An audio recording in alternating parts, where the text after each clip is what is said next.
Welcome back to Basic Electronics. In the previous class, we have looked at the basic small signal model of a BJT. We will now add a few other components to that model to represent some effects we have not considered so far. We will then use the small signal BJT model to draw the complete AC circuit of the common emitter amplifier. So let us begin. At this point, let us take stock of the situation. We started with this NPN transistor. Then we replaced the transistor with its equivalent circuit model using the Ebers-Moll model under the special condition that we have linear region. And then we derived the small signal model, which is IC equal to GM times VBE. And it is called the small signal model because it is valid under small signal conditions, namely the base emitter signal voltage must be small compared to the thermal voltage VT. And then we proceed to the AC or small signal model, which is this one. Let's look at this equation. What is it saying? There is a current which is controlled by a voltage. So therefore this equation represents a voltage controlled current source, and that is what we have shown over here. That is the signal current IC, that is equal to GM times VBE, where VBE is this voltage between the base and the emitter. Now we should remember that in this model we are only going to see AC or time varying quantities and not the DC quantities. But the DC quantities are implicit in this model because, as we have seen, GM is IC over VT, and IC does depend on the bias conditions. So therefore the DC quantities are embedded in this small signal model. Let us now proceed and get the other part of this model, that is this one.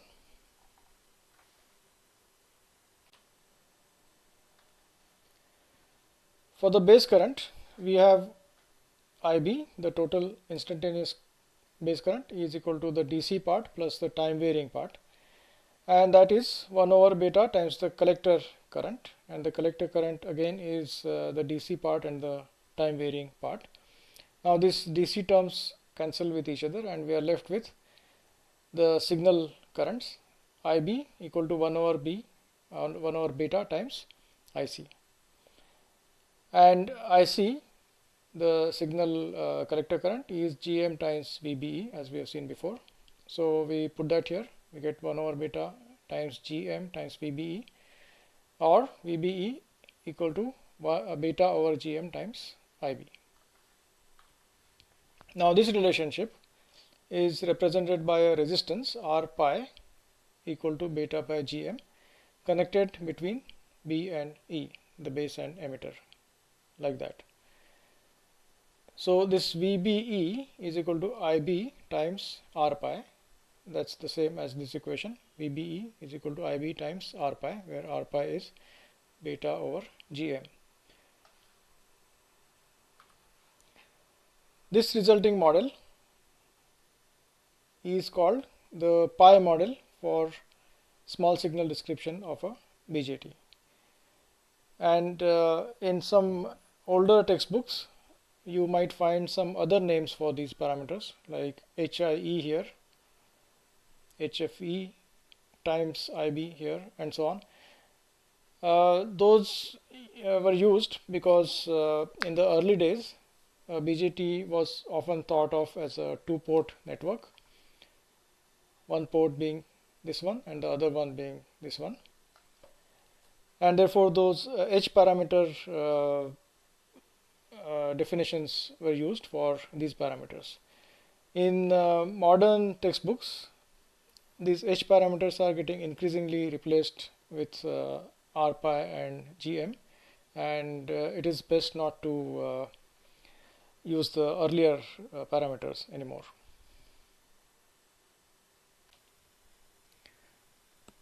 Let us do a quick revision of the BJT small signal model.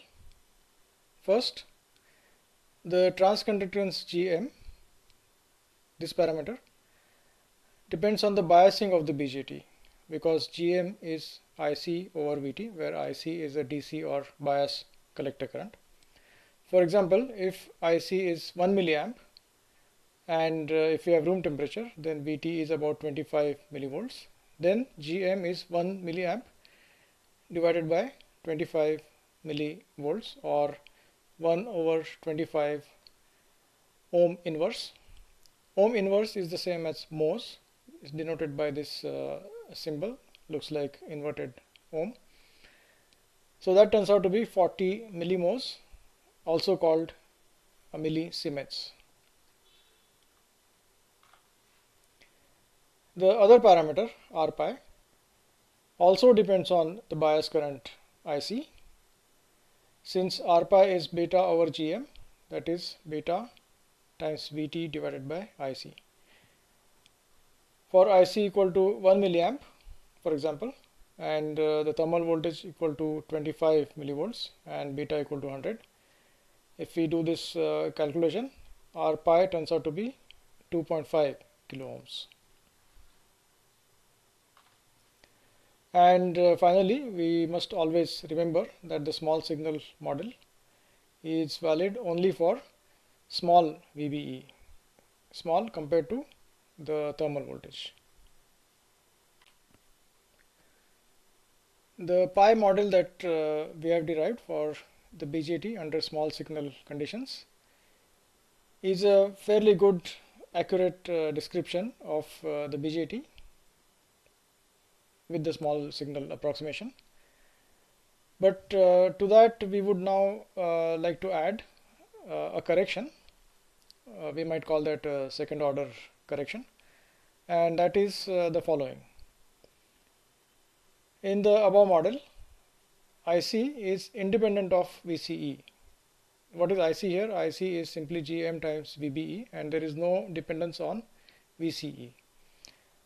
Now in reality, that is not quite the case. There is a small dependence of IC on VCE, and that is shown in this plot here.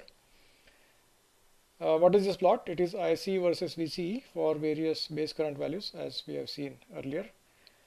Now if you remember, these lines, the IC curves, were perfectly horizontal in our earlier picture, and now we see some slope over here, and this is a more realistic description of BJT.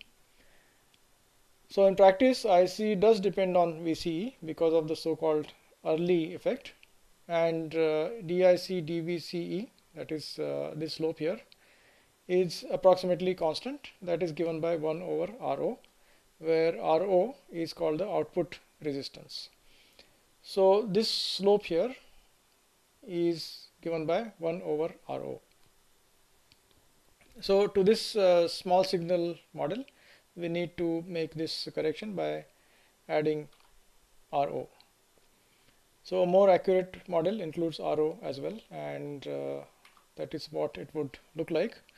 So we have now Rho between the collector and the emitter. So the signal current, the signal collector current, would now be Gm VBE plus this current, and this current through Rho accounts for this non-zero slope over here.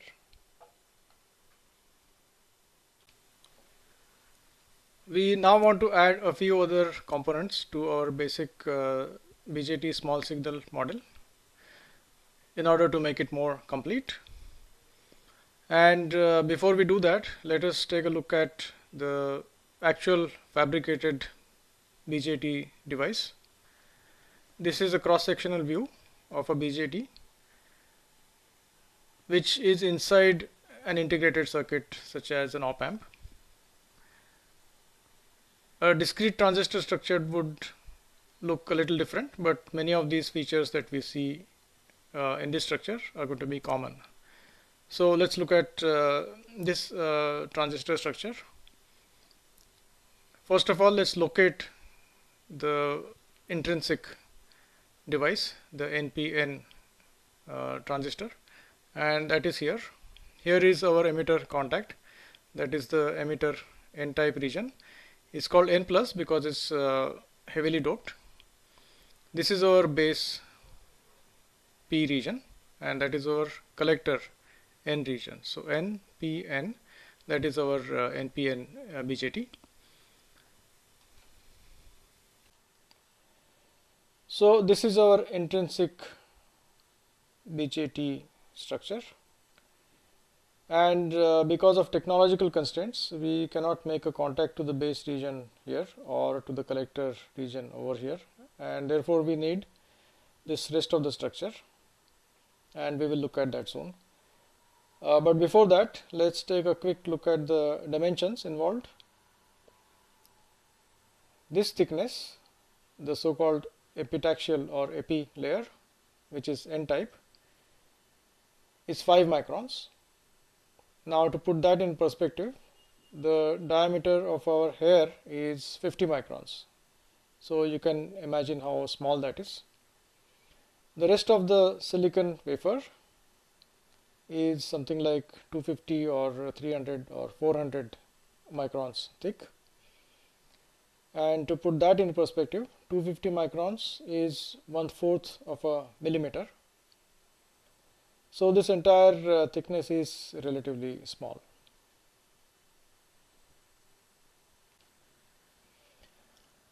Let us now briefly look at the base contact and the collector contact. The base contact is here, and the region close to the base contact is heavily doped, heavily p-type, in order to make a good contact here.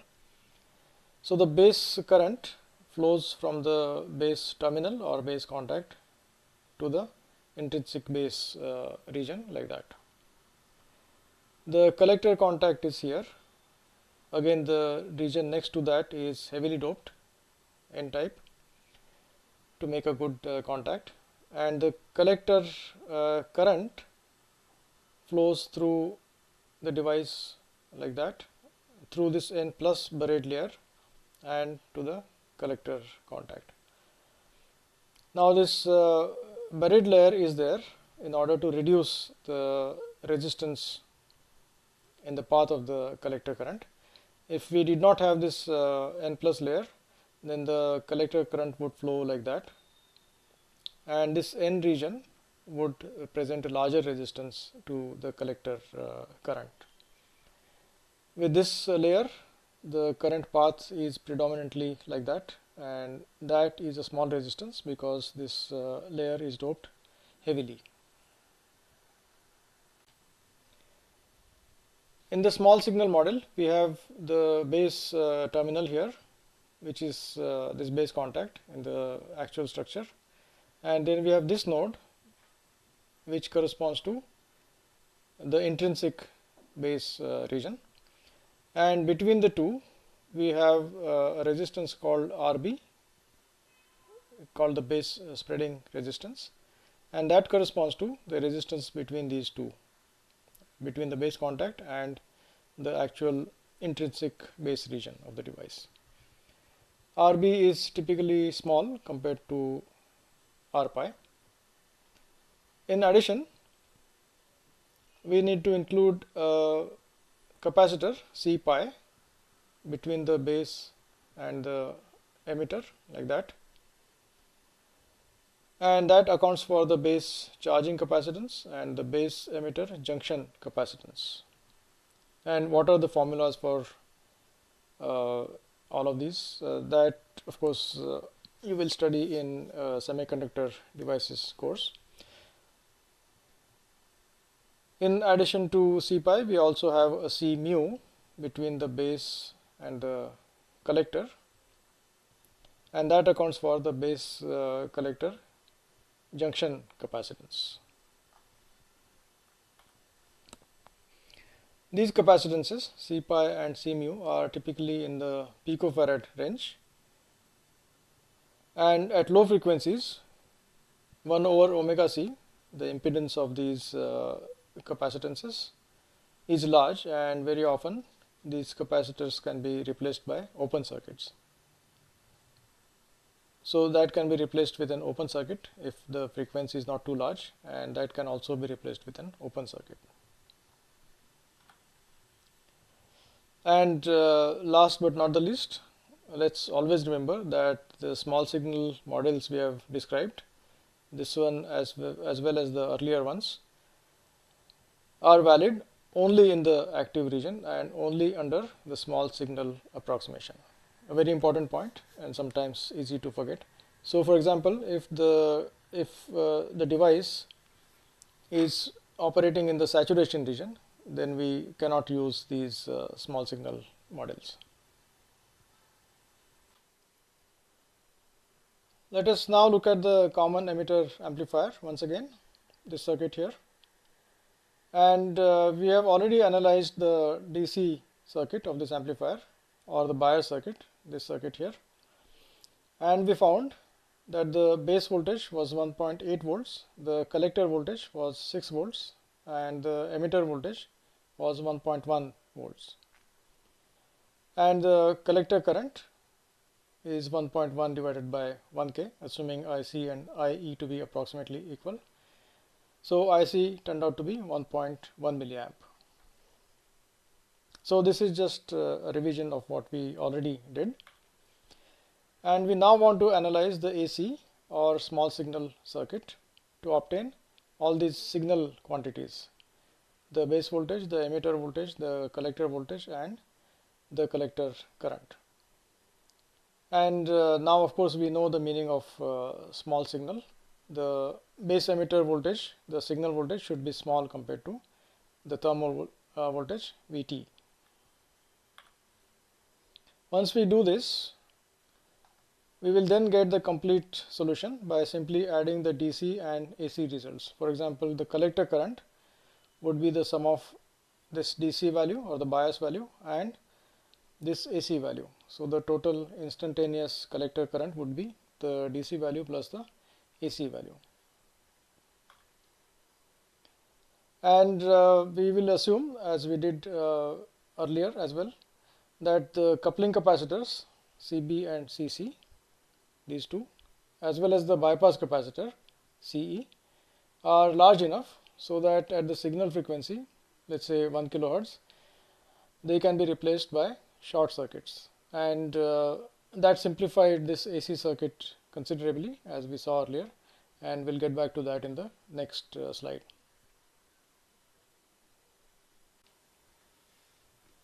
So here is our AC circuit.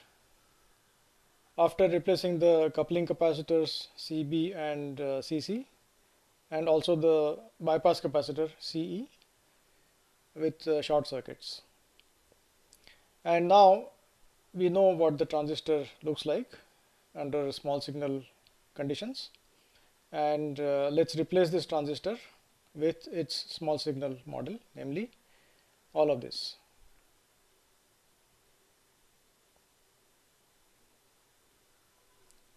So then we get this complex looking circuit. Now it turns out that the parasitic capacitances, the so-called device parasitics, C pi and C mu, these capacitors here, they are in the picofarad range, and at a signal frequency of 1 kilohertz, the impedance presented by these capacitors is very large. And what is the impedance? Minus j over omega c. So minus j over omega 2 pi times 1 kilohertz times c, let's say 1 picofarad. That turns out to be 100 mega ohms, a rather large resistance. It's much larger than all of these other resistance values, which are in the range of kilo ohms. So what it means is that this C pi and C mu are as good as open circuits because they present such a large impedance at the frequency of interest, that is 1 kilohertz or thereabouts. Apart from that, for simplicity, let us assume that RB is small, this resistance here, and RO is large. Now these are reasonable approximations, and if we make this assumption, it will only slightly affect our gain computation for the amplifier. So with all of these considerations, let us see what the AC circuit now looks like. It is significantly simplified,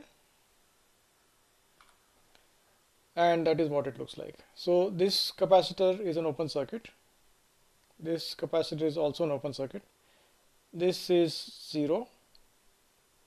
So from the base, now we have R pi going to the emitter. That is the common node here. So from the base, we have R pi going to the emitter. That's the common node. From the collector, we don't have this. It's an open circuit, and we don't have RO because that's very large.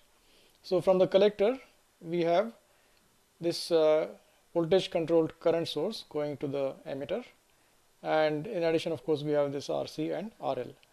So from the collector, we have the voltage controlled current source, RC and RL, all going to the emitter. So now the circuit has become much simpler, and let us now analyze this circuit and calculate the gain for the amplifier.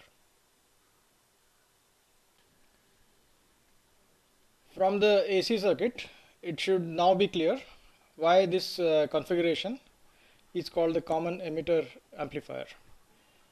There is a base emitter circuit here, there is a collector emitter circuit here, and as we can see, the emitter node is common to both of these circuits, and that is why common emitter amplifier. There are also common base and common collector configurations, and they are also useful in some applications. To summarize, we now have the complete AC equivalent circuit for the common emitter amplifier, and we are in a position to find the amplifier gain using the equivalent circuit, which we will do in the next class. Until then, goodbye.